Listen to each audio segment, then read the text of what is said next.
주님의 은혜가 너무 큰데 그 은혜에 감사하며 살아가기보다 불평이 많았음을 먼저 고백합니다.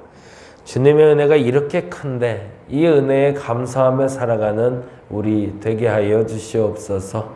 취직한 청년의 소식을 듣게 하시니 감사하고 대학에 합격한 소식을 듣게 하시니 감사합니다. 이 모든 것이 주의 은혜입니다. 그리고 우리에게 주신 모든 것들을 하나둘 채워가고 있음도 주의 은혜인 줄 믿사오니 우리에게 부족한 것에 대해 불평하고 원망하기보다 우리에게 채워주시는 은혜에 대해 먼저 감사하는 태도를 갖게 하여 주시옵소서. 그리고 그 은혜로 오늘도 살기 원합니다. 그 은혜를 위해 열심을 다해보게 하여 주시고 풍요로운 당신의 그 은혜를 공급받게 하여 주시옵소서.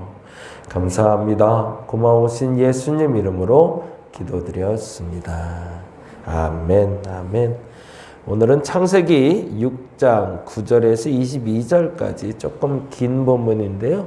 같이 읽고 앞부분만 좀 나누고 뒷부분은 내일 같이 좀 나누도록 하겠습니다. 6장 9절에서 22절까지 본문이 됩니다. 같이 읽겠습니다. 이것이 노아의 족본이라. 노아는 의인이요 당대의 완전한 자라. 그는 하나님과 동행하였으며 세 아들을 낳았으니 셈과 함과 야벳이라. 그때에 온 땅이 하나님 앞에 부패하여 포악함이 땅에 가득한지라. 하나님이 보신즉 땅이 부패하였으니 이는 땅에서 모든 혈육 있는 자의 행위가 부패함이었더라. 하나님이 노아에게 이르시되 모든 혈육 있는 자의 포악함이 땅에 가득하므로 그 끝날이 내 앞에 이르렀으니 내가 그들을 땅과 함께 멸하리라. 너는 고페르 나무로 너를 위하여 방주를 만들되 그 안에 칸들을 막고 역청을 그 안팎에 칠하라. 내가 만들 방주는 이러하니 그 길이는 300규빗, 너비는 50규빗, 높이는 30규빗이라. 거기에 창을 나되 위에서부터 한 규빗에 내고 그 문은 옆으로 내고 상중하 3층으로 할지니라. 내가 홍수를 땅에 일으켜 무릇 생명의 기운이 있는 모든 육체를 천하에서 멸절하리니 땅에 있는 것들이 다 죽으리라. 그러나 너와는 내가 내 언약을 세우리니 너는 내 아들들과 내 아내와 내 며느리들과 함께 그 방주로 들어가고 혈육 있는 모든 생물을 너는 각기 암수 한 쌍씩 방주로 이끌어들여 너와 함께 생명을 보존하게 하되 생계가 그 종류대로 가축이 그 종류대로 땅에 기는 모든 것이 그 종류대로 각기 둘씩 내게로 나오리니 그 생명을 보존하게 하라. 너는 먹을 모든 양식을 내게로 가져다가 저축하라. 이것이 너와 그들의 먹을 것이 되리라. 노아가 그와 같이 하여 하나님이 자기에게 명하신 대로 다 준행하였더라. 아멘, 아멘. 세상의 심판을 이야기하는 첫 번째 본문이 되는데요. 참 재미난 단어는 6장 9절이죠. 이것이 노아의 족보니라 라고 되어 있습니다. 근데 족보라고 얘기하면 보통 사람 이름들이 나와야 되는데 사람 이름이 나오지 않고 나머지 노아의 사건을 중심으로 기록하고 있죠. 그건 달리 말하자면 6장 32절 다음에 6장 9절로 바로 연결되는 것도 우리가 이해할 수 있겠죠. 무슨 말이냐면 5장부터 시작해서 쭉 아담의 계보가 시작이 됐잖아요. 그래서 이제 아담의 계보를 끝까지 같이 읽어가는 과정이다라는 전제 속에서 오늘 본문을 읽어야 된다는 거고요. 그거는 아담 때부터 있었던 죄, 아담 때부터 있었던 하나님의 은혜가 지금도 지속된다라는 말과 연관이 되는 거죠. 족보라는 것은 말 그대로 끊어지지 않았다는 거잖아요. 대가 끊어지지 않았으니까 족보가 있지 대가 끊어졌으면 족보가 있겠어요. 그러니까 대가 끊어지지 않았다는 건 아담 때부터 죄도 끊어지지 않았고 더 중요한 건 아담 때부터 하나님의 은혜도 끊어지지 않았다라는 걸 증명해내는 게 이 족보라는 단어가 되죠. 그래서 전제가 되는 게 6장 8절이죠. 6장 8절 같이 한번 읽어볼까요? 그러나 노아는 여호와께 은혜를 입었더라. 그래서 그 말이 중요한 단어가 되죠. 그래서 그 은혜에는 어제도 동그라미를 했는데 거긴 별표까지 꼭 해놓으시고 보시면 좋겠습니다. 그래서 노아는 여호와께 은혜를 입었더라 라는 말로 아담 때부터 흘러나오는 모든 죄악이 지금도 번성하고 있지만 그럼에도 불구하고 하나님의 은혜는 끊이지 않고 그 족보를 따라 흐르고 있다라고 얘기하고 있죠. 근데 더 중요한 단어가 그 은혜라는 단어가 어떤 의미냐고 해서 세 가지를 얘기 드렸죠. grace라는 단어와 mercy라는 단어와 그리고 favor라는 영어 단어를 쓰는데 grace라고 쓸 때는 한량없는 은혜, 정말 받을 수 없는데 주신 은혜들, 내가 아무것도 하지 않았는데도 주신 은혜를 말한다 라고 얘기했고요. mercy라는 단어는 자비라고 번역이 됐었죠. 그래서 내가 불쌍해서 특별히 한 것도 없는데 근데 내가 불쌍해 보여서 주시는 은혜가 있더라. 그리고 favor라는 은혜가 있는데 그것은 나의 노력 여하에 따라서 공급해 주시는 은혜가 있더라. 그래서 우리는 이 세 가지의 은혜에 덧입어 살고 있다는 것 인정하고 쫓아가야 될 겁니다. 그리고 나서 그 은혜의 구체적인 표현이 이렇게 얘기하고 있습니다. 9절 말씀 볼까요? 같이 읽어봅니다. 이것이 노아의 족본이라. 그 다음에 뭐라고 되어 있어요? 노아는 의인이요 라고 거기도 동그라미 해놓고요. 그리고 당대의 완전한 자라 거기다 동그라미 해놓고요. 그리고 그는 하나님과 동행하였으며 거기다가도 동그라미 해놓을게요. 그러니까 의인, 당대의 완전한 자, 그리고 하나님과 동행. 이게 같은 말이겠죠? 하나님 앞에 은혜를 입었다라는 말은 그는 심판을 피했다라는 말도 되겠지만 하나님께 은혜를 입었다라는 말은 그가 무슨 노력을 했다라는 거죠. 어떤 노력을 했는지가 표현되는데 의롭게 살았다는 거죠. 그게 의인이라는 표현인데 의롭게 살다라는 표현과 동격으로 쓰이는 게 당대의 완전한 자라고 되어 있어요. 그 표현이 참 중요하죠. 왜냐하면 그냥 노아는 의인이요 완전한 자라고 하면 무흠한, 흠이 하나도 없는 완벽한 사람으로 읽혀질 수 있는데 그게 아니라 당대의, 거기다 그렇게 적어 놓으시면 좋을 것 같아요. 상대적이다. 완전하다는 건 절대적일 수 없다. 하나님은 완전할 수 있지만 그러나 우리는 완전할 수 없다. 그런데 그 완전은 매우 상대적인 기준으로 봤을 땐 완전이라 말할 수 있다. 왜냐하면 다른 사람들보다 더 나은 상태로 이루어져 있기 때문에.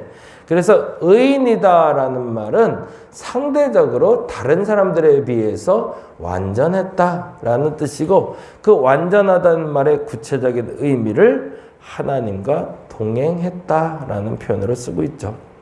그래서 의인으로 산다는 것이 무엇이냐? 그것은 내가 모든 죄에 완벽하게 깨끗하다를 말하는 것이 아니라 다른 사람들보다 그래도 더 깨끗하게 의롭게 살려고 노력하는 것을 의인이라고 말해 주시며 무엇보다도 그렇게 하기 위해서 내가 해야 될 것은 오늘도 하나님과 동행하는 거다라는 거죠. 그런데 반면에 노아는 그래서 하나님의 은혜를 입었지만 땅은 심판을 받잖아요. 심판을 받는 두 가지가 이렇게 기록이 되고 있어요. 이것도 기억을 좀 해놔야 되는데 11절인데요. 11절, 12절 같이 한번 읽어봅니다. 그때에 온 땅이 하나님 앞에 부패하여 포악함이 땅에 가득한지라. 거기다 동그라미 할게요. 부패와 포악함. 근데 더 중요한 단어가 있죠. 부패했다, 포악했다라고 얘기하는데 그 부패와 포악이 그냥 부패와 포악이 아니라 하나님 앞에라는 거예요. 거기다 줄쳐놓고요. 12절에는 또 이렇게 돼 있네요. 12절에 읽어보니까 하나님이 보신즉 이라고 돼 있어요. 하나님께 보여지는 부패와 포악함이 우리의 멸망의 계기가 되었다라는 거죠. 그 부패와 포악함이라는 단어에서 부패라는 단어가 옛날엔 괴악함이라는 단어를 썼는데 부패라는 단어를 훨씬 더 잘 쓴 것 같아요. 부패라는 건 뭐죠? 서서히 썩어서 쓸데없이 되는 거죠. 그걸 부패한다고 그러죠. 6장 어저께 보면서 하나님 앞에 죄를 짓는 것이 무엇인지를 봤어요. 좋은 것을 선택하는데 그 좋은 것이 옳은지를 묻지 않는 것을 죄라고 그랬죠. 그런데 사람들은 당신이 보기에 사람의 딸들의 아름다움을 보고 모든 여자의 좋아하는 모든 여자를 아내로 삼았다고 6장 2절에 기록이 돼 있어요. 거기 한번 볼게요. 하나님의 아들들이 사람의 딸들의 아름다움을 보고 자기들이 좋아하는 모든 여자를 아내로 삼았다고. 좋아하는 것이라고 다 갖는 것이 아니라 좋아해도 옳은 것이 아니면 취하지 말아야 되는데 좋아한다고 옳고 그르고를 떠나서 모두 내 것 이렇게 만드는 걸 죄라고 했는데 그것이 부패했다는 뜻이라는 거죠. 거기에 대해서 정화 능력을 갖지 못한 상태를 말합니다.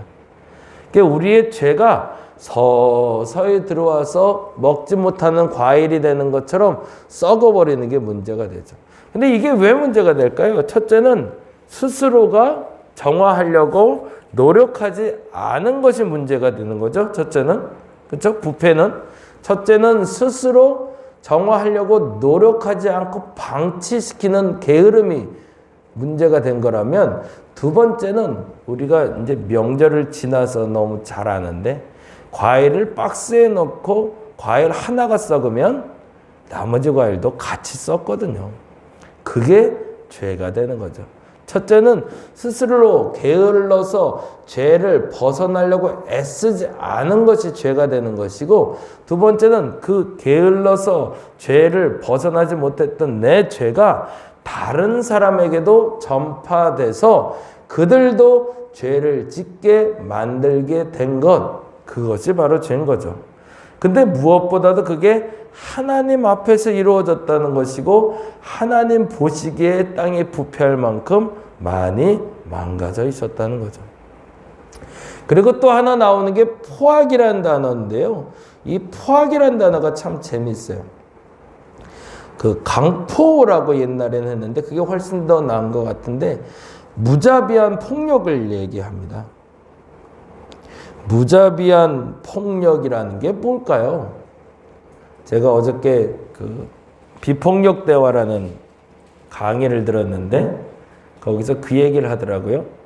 폭력적인 언어와 비폭력적인 언어가 있는데 폭력적인 언어와 비폭력적인 언어의 가장 단적인 예는 부탁하는 것과 강요하는 거라고 그러더라고요. 이것 좀 해줘 라고 말하는 걸 부탁이라고 하고 이것 좀 해 라는 걸 강요라고 그러잖아요. 근데 이것 좀 해 라고 말하는 강요와 이것 좀 해줘 라는 부탁과 가장 큰 차이가 뭘까? 부탁은 비폭력 언어고요. 강요는 폭력의 언어래요. 왜 부탁은 비폭력 언어고 강요는 폭력의 언어냐고 물어봤더니 그분이 이렇게 표현을 하시더라고요. 강요는 그 말을 들은 사람이 선택할 여지를 안 주기 때문에 폭력이고 부탁은 그 말을 들은 사람이 선택할 여지를 주었기 때문에 비폭력이라고 얘기하더라고요. 우리의 말의 대부분은 사실은 누군가 내 말을 들었을 때 거부하지 못하게 만든다면 그건 모두 다 폭력적인 언어라는 거예요. 근데 우리가 쓰는 용어 중에 대다수가 이 폭력적인 용어를 사용하고 있다는 거죠. 저도 마찬가지고. 그래서 어저께 많이 회개를 했는데 제 입에 달려있는 단어들이 굉장히 폭력적인 언어가 많더라고요. 이게 강요하는 언어들인 거죠. 선택의 여지를 주지 않고 이렇게 하는 게 맞아 라고 말해왔던 게 참 많았던 것을 고백하게 됐는데 오늘 이 포악함은 거기에 있습니다. 내가 누군가에게 말이나 행동으로 그 사람이 그 어떤 것도 선택하지 못하게 만드는 것, 그것을 폭력이라고 얘기합니다. 이게 사실은 하나님 앞에서 선택의 여지가 없게 만들어 놨고 그리고 서서히 부패하여 스스로 게을러져서 남들도 망가지게 만든 우리의 죄로 말미암아 더 이상 지켜볼 수 없는 하나님이 노아를 통해서 그 일을 이루셨다는 거죠. 그리고 한 가지 더 재미나게 한 번 더 살펴봐야 될 단어가 있는데요. 지금 계속 살펴보면서 같이 넘어가지만 하나님이란 단어가 나올 때와 여호와라는 단어가 나올 때가 다르다고 그랬죠. 근데 6장에는 뭐가 나오고 있죠? 6장은 계속 하나님, 하나님의 아들들 이렇게 나오잖아요. 그리고 6장 11절에도 뭐라고 되어 있어요? 그때의 온 땅이 하나님 앞에죠. 그렇죠? 12절도 하나님이 보신즉이죠. 그렇죠? 그리고 13절도 하나님이죠. 그렇죠? 근데 7장을 볼까요? 7장 1절 뭐라고 되어 있죠? 이제 내일 살펴볼 건데 뭐라고 되어 있어요? 예, 여호와께서로 되어 있죠. 무슨 일이 벌어진지 아시겠죠? 6장에서 하나님이라는 말은 엘로힘이라는 단어입니다. 전능하신 하나님이에요. 그러니까 하나님의 그 전능에 대응한 인간에 대해서 말하고 있다면 7장에 여호와께서라고 시작하면서 무슨 얘기가 벌어지죠? 노아에게 내가 너 온 집에 방주로 들어가라고 얘기하죠. 여호와는 구원의 하나님을 얘기하거든요. 그래서 이 구원의 하나님의 이야기가 7장부터 비로소 시작된다라고 말하고 있음을 보게 됩니다. 오늘은 그렇게 기도했으면 좋겠습니다. 내 안에 포악함이 없는가? 내 안에 부패함이 없는가? 조금 더 부지런해지고 그리고 조금 더 선택의 여지를 줄 수 있는 비폭력 언어를 쓰게 하는 내가 되게 해달라고 기도하는 오늘 한날 되시기를 간절히 바랍니다. 기도하겠습니다. 상대적으로 의인이 될 수 있음을 알게 하시니 감사합니다. 상대적으로 완전했던 노아처럼 완전하고 완벽하진 않지만 그래도 세상에서 죄 짓는다라고 말하는 것보다는 덜 죄를 짓고 살아가는 우리가 되게 하여 주시옵소서. 그래서 이 심판의 때, 이 위험의 때에 하나님의 구원의 손길을 잡을 수 있는 내가 되게 하여 주시옵소서. 감사합니다. 고마우신 예수님 이름으로 기도드렸습니다. 다 같이 기도하고 돌아갑니다.